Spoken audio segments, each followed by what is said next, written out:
역사가 찰스 베이스는 일평생 인류의 역사를 연구합니다. 4가지 교훈을 말합니다.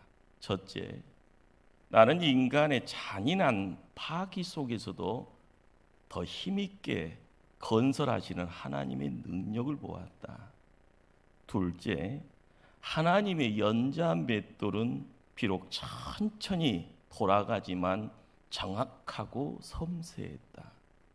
셋째, 꿀별이 꽃에 꿀을 따면서도 수정을 시키는 신비를 보았다. 넷째, 나는 캄캄한 밤중에 하늘의 별이 더욱 빛나는 모습을 보았다. 이런 베이드 교수의 견해는 믿는 신앙인만이 볼 수 있는 안목입니다. 파괴 속에서 건설을, 어둠 속에서 빛을, 부정 속에서 긍정을, 작은 것들 속에서 큰 것을 보고 사는 것이 신앙인의 삶입니다. 지팡이는 험한 길을 갈 때 필요합니다. 밧줄은 높은 산 오를 때 필요합니다. 빛은 어두운 땅에 필요합니다. 믿음과 소망은 시대가 암울할 때 더욱 필요합니다. 그래서 역사는 말합니다. 역사는 절망하는 사람에게는 기회를 주지를 않는다라고요. 절망의 시대에 가장 필요한 것은 절대 희망입니다. 암울한 구약의 역사 속에서 하나님의 역사를 일으켰던 선지자가 있다면 대표적인 인물을 엘리야를 우리는 기억을 합니다. 역사상 탁월한 하나님의 사람들이 출현한 시기를 보면 그 시대가 어느 때보다 암울했다라고 이야기를 합니다. 그런 절망적인 시대에 능력 있는 하나님 일꾼들을 보내는 것은 지질이 못난 하나님 백성들을 그래도 사랑하신다, 살아계시는 하나님의 증거가 바로 거기에 있었습니다. 오늘 본문 말씀은 갈멜산에서 불이 떨어졌던 멋진 승리 이후의 사건을 우리에게 보여줍니다. 이방 선지자 850명과의 대길에서 하나님의 능력으로 담대하게 승리한 하나님의 사람 엘리야. 그런 승리 이후에 무엇을 했을까요? 이때쯤 누구나 승리의 간격에 도취되어 잔치판 돌려놓고 사람들 초청했을 겁니다. 아니면 아름다운 장소를 찾아가면서 휴식을 취했을지도 모릅니다. 그러나 본문 42절을 보시길 바랍니다. 엘리야가 갈멜산 꼭대기로 올라가서 땅에 꿇어 엎드려 그의 얼굴을 무릎 사이에 놓고 그는 또 기도하고 있습니다. 그는 승리에 도취되지도 않았고요, 승리 때문에 교만하지도 않았습니다. 하나님의 새로운 역사를 기다리며 곧장 기도하기 시작합니다. 비를 거두어 가시는 하나님, 이제 당신의 불쌍한 백성들을 위해서 비를 주셔야 하지 않겠습니까? 가뭄의 문제 가슴에 끌어안고 다시 갈멜산을 찾아 올라가는 엘리야의 모습, 그 모습은 십자가를 지고 골고다 언덕을 오르는 예수님의 뒷모습을 상상케 합니다. 이 땅 살아가는 진정 기도하는 성도들의 진실된 모습이 바로 그러할 겁니다. 이스라엘 땅에 기근이 시작한 지 어느덧 3년이 지납니다. 하나님이 엘리야에게 말합니다. 내가 비를 지면에 내리리라 약속하십니다. 하나님이 약속하셨으면 구태여 기도하지 않더라도 당연히 이루어질 것이라 그런 생각할 수도 있습니다. 그러나 하나님의 약속은 언제나 기도를 통해 이루어지고 하나님의 기적은 언제나 기도의 사람을 통해서 이루어집니다. 그래서 엘리야는 하나님 약속 믿었기에 엎드릴 수 있었습니다. 엘리야는 그분의 보배로운 약속 붙들고 갈멜산으로 올라갔던 것입니다. 오늘 본문 엘리야의 기도의 장면을 신약 성경은 이렇게 해석을 합니다. 엘리야는 우리와 성정이 같은 사람이로되 그가 비가 오지 않기를 간절히 기도한 즉 3년 6개월 동안 땅에 비가 아니오고 다시 기도하니 하늘에 비를 주고 땅이 열매를 맺었느니라. 야고보서 5장 17절 18절의 말씀입니다. 엘리야가 기적을 일으키는 위대한 하나님의 사람이 된 비결이 무엇입니까? 우리와 다른 어떤 달란트 있다고 말하지 않습니다. 그는 우리와 성정이 같은 사람이었다고 성경은 증언합니다. 무슨 말입니까? 그는 우리처럼 실수하고 때론 낙심하였고 그는 우리처럼 연약하여 넘어지기도 했다라는 말입니다. 그럼에도 불구하고 그가 이토록 능력이 있는 사람, 역사를 일으키는 사람이 된 비결이 무엇입니까? 간절한 기도라고 성경은 말합니다. 맞습니다. 간절한 기도는 기적을 일으킵니다. 기적의 시대가 사라진 것 아닙니다. 기적을 일으킬 만한 성도의 믿음이 존재하지 않은 것뿐입니다. 명심하십시오. 하나님의 말씀에 순종하는 성도의 믿음이 사라진 것이지 살아계신 하나님의 기적은 우리의 겉을 떠난 것 아닙니다. 그러기에 믿는 자가 주변 환경에 휩쓸려 가는 것 안 되죠. 누군가의 이야기 속에서요 내 믿음 팔아 넘겨서도 안 됩니다. 우리의 삶에 하나님이 살아계시기에 하나님 앞에 세움받아야 합니다. 본문을 자세히 읽다 보면 엘리야가 엎드려 기도하자마자 소낙비가 쏟아진 것 아닙니다. 엎드려 간절히 기도한 엘리야는 사안에게 명령 내립니다. 올라가 바다 쪽으로 바라보고 오라. 살피고 돌아온 사안이 보고하면 아무것도 없어요. 엘리야 다시 엎드려 기도합니다. 눈을 뜨고 사안을 보냅니다. 사안의 보고는 여전히 아무것도 없습니다 였습니다. 이렇게 하기를 6번 반복합니다. 우리는 기도의 응답이 지연될 때마다 이런 생각합니다. 소용없는 짓 하고 있구나. 깨끗이 그만두자. 사단은 우리에게 끊임없이 포기를 종용합니다. 그러나 엘리야는 7번째 또 무릎을 꿇습니다. 7번째 살피고 돌아온 사안이 말합니다. 바다에서 사람의 손바닥만한 작은 구름이 일어나나이다. 사람의 손만한 작은 구름, 이 구름 한 조각이 무슨 의미가 있겠습니까? 성경은 우리에게 이야기합니다. 엘리야는 사람의 손바닥만한 작은 구름에서 큰 비구름을 보았다고요.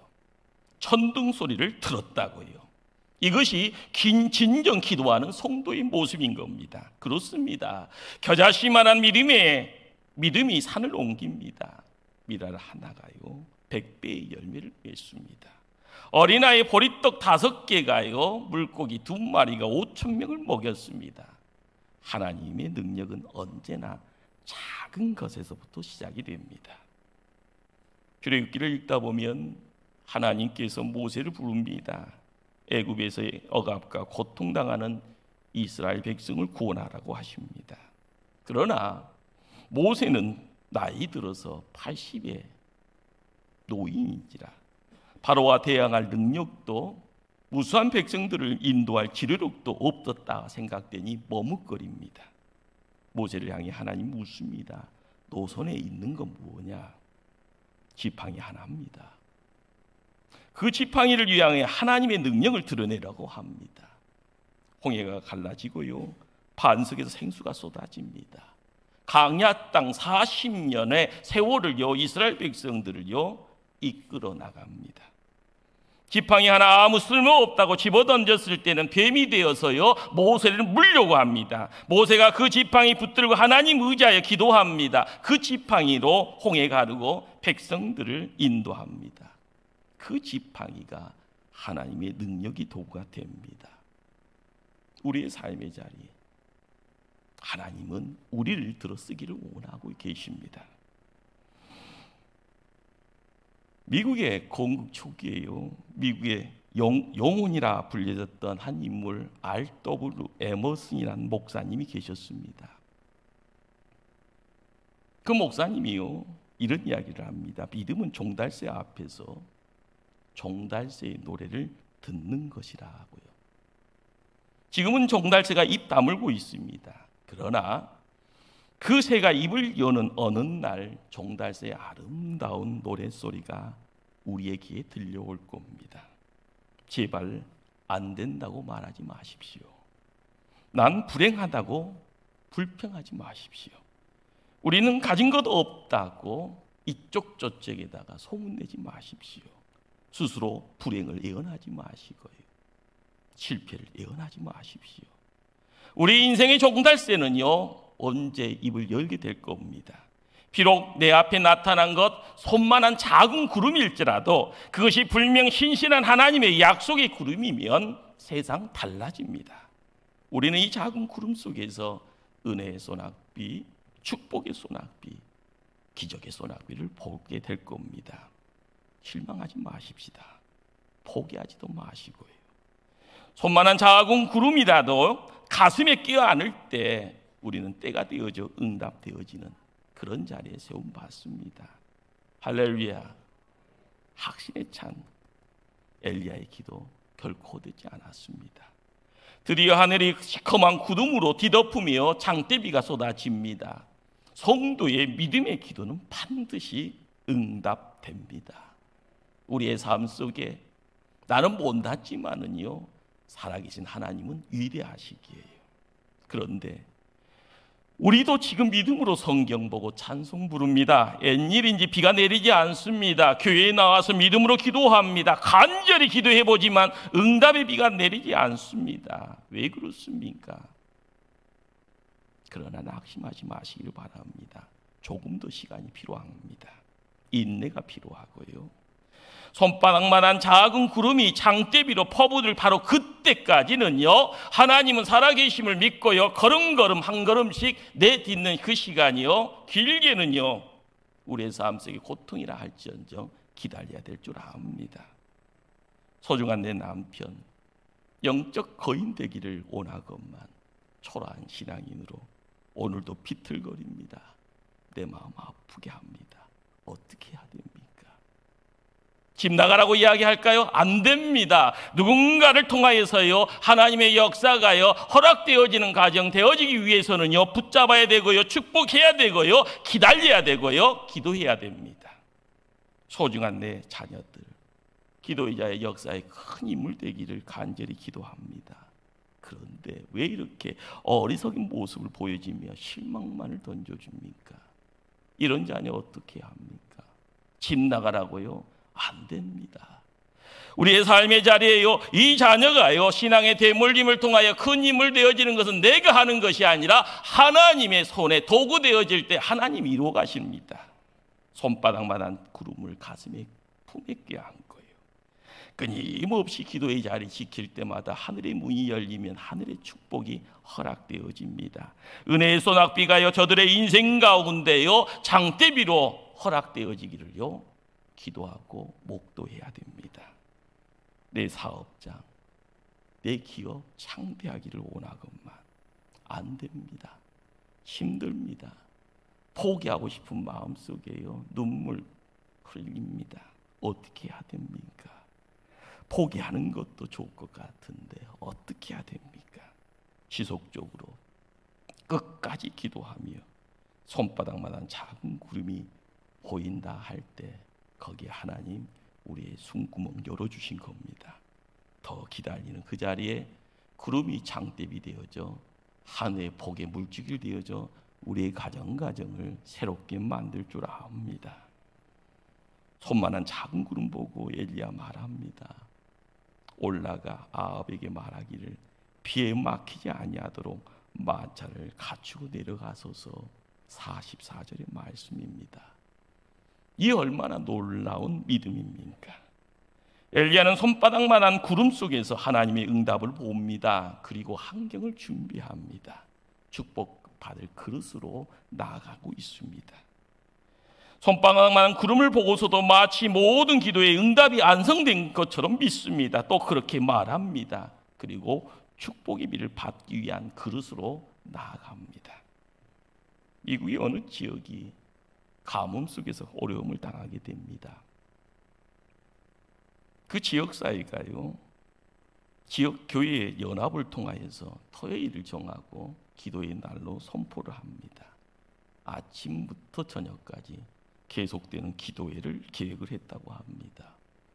2,800여 명의 성도들이 모였습니다. 그런데 그들 가운데 우산 들고 나온 사람은 단 3사람뿐이었다고 합니다. 이 시대의 우리의 모습이기도 합니다. 기도하고도 응답받을 준비하지 않는 성도의 믿음에 대한 불신앙이 거기에 있습니다. 십자가를 세우며 나아갑니다. 십자가의 안식을 소망하며 나아갑니다. 하나님이 구세주라는 것을 믿고 갑니다. 나를 통하여 세상의 소금이다 빛이다 이야기하고 나를 들어 사용하기를 원합니다. 그러나 머리로만 알고 나의 몸 들이지 못한 우리의 모습이 거기에 있습니다. 보십시오. 손만한 작은 구름이지만 장대비를 보았던 엘리야의 믿음, 하나님이 저버렸습니까? 갈멜산 꼭대기에서 무릎 사이에 머리를 파묻고 기도했던 엘리야의 기도를 하나님 예면하셨습니까? 마지막 46절은 엘리야가 소낙비를 맞으며 빗길을 달리는 장면이 나옵니다. 아합 왕은 마차를 타고 별장이 있는 이스라엘까지 가는 중입니다. 엘리야는 그 마차 앞에서 비를 흠뻑 맞으며 달리고 있습니다. 물론 아합 왕이 마차를 함께 타고 가자고 권면도 있을 겁니다. 그러나 엘리야 50리길을요 비를 맞으며 달려갑니다. 그가 왜 빗속을 뛰었을까요? 여러 생각할 수 있습니다. 이것은 응답을 주시는 분이 다른 사람 아닌 하나님이라는 것을요 드러내고 싶은 겁니다. 비를 주신 하나님께 감사와 기쁨을 마음껏 표현하고 있습니다. 하나님이 주신 그 비가 너무나 고마워 온몸으로 송두리째요 맞고 싶은 겁니다.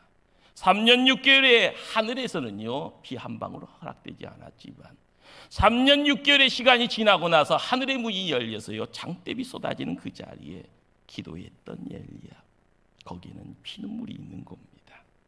빗속을 달리는 엘리야의 퍼포먼스를 보시기 바랍니다. 그의 이 퍼포먼스는 한편의 위대한 웅변입니다. 이스라엘아 보아라, 비를 주시는 분 하나님이시다. 비를 주신 하나님 앞으로 돌아와라. 그분만이 참 하나님이시다. 그분만이 우리의 사랑이시다. 그분은 하늘을 닫을 수도 있고 그분은 하늘을 열 수도 있다. 모르긴 하지만 엘리야의 두 뺨에는 빗물과 함께 감격의 눈물이 흐르고 있었을 겁니다. 얼마나 감동적인 장면입니까? 하나님을 알지 못하는 사람은 그 상황에서 이렇게 힘차게 달릴 수 없을 겁니다. 이 시대의 코로나로 인해서요 메말라가는 이 땅 걸어가면서도 언젠가 우리의 가정이 우리 한국교회에 이 민족 가운데 복된 장대비 부어주실 하나님 믿으시길 바랍니다.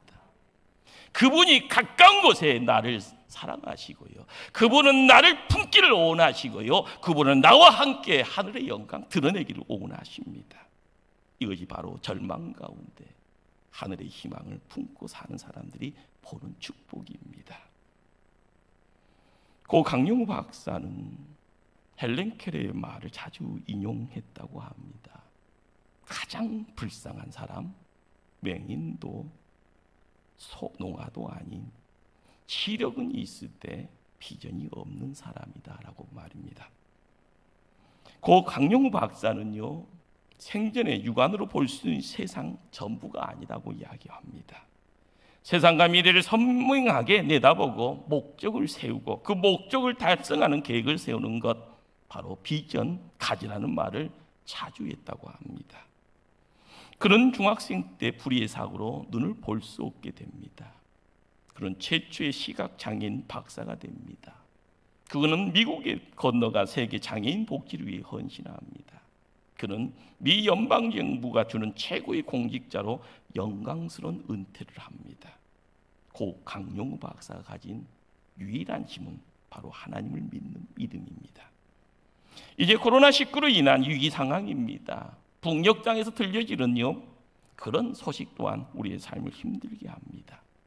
하나님께 영광 돌리며 살아가는 우리의 모습 세상 사람들 앞에 보여줍시다. 경제적인 후폭풍은 계속적으로 밀려올 겁니다. 그러나 지금의 그 어려움이 있더라도 아무 상관없습니다.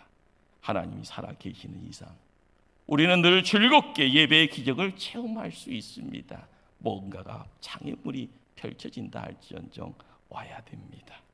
엘리야처럼 기도하며 응답의 큰 비를 체험합시다. 그리고 세상에서 살아계신 하나님 찬양하며 빗속을 힘있게 달리는 이 시대의 오늘의 엘리야가 됩시다. 믿지 않는 사람들이 절망하는 그곳에서 하나님으로 인한 절대 희망을 보여줍시다.